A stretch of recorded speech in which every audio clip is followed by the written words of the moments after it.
Mga idol, sus, sarap mga idol, oh. Kain tayo mga idol, kain paksiw na tilapia mga idol with mango. Yan yung pampasim natin mga idol, yung mangga, pero nilagyan natin kunting sugar. Ito suklay mo.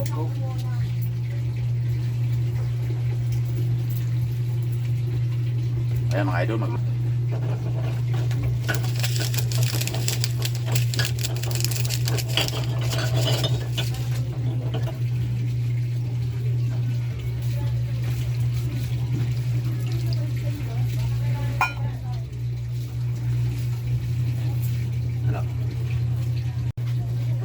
ito mga idol, magpaksiw din ng tilapia mga idol. Nilagyan natin ng mangga mga idol para ibang klase yung asim niya. Ayan, paksiw.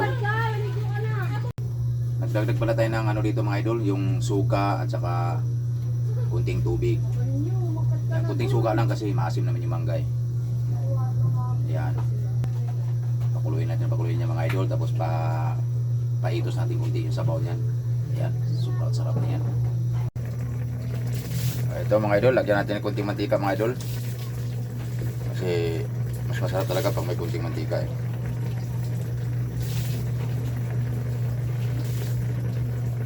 Ayan mga idol, oh. Patuyuin natin kunti yung sabaw mga idol para masarap.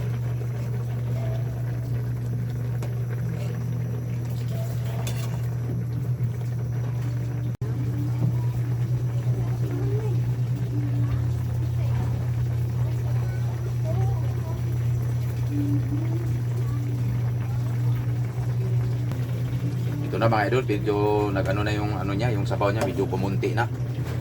Yan, tikman na natin kung okay na ba.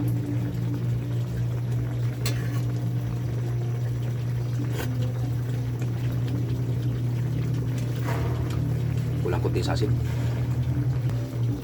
Ito idol, lagyan natin kunti asin mga idol. Kulang eh. Gusto ko kasi pag paksiw mga idol, medyo malat-alat ang kunti. Para maraming kanin ma-consume natin.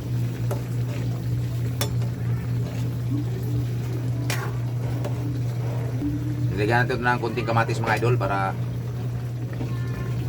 may bulak-bulak ba. Pero dagdag sarap na rin yan mga idol, kamatis. Yan o. Tikman natin ulit mga idol ha. Ayos na mga idol. Yan. Tikman natin mga idol. Niluto na to mga idol. Okay na to mga idol. Pero tikman natin.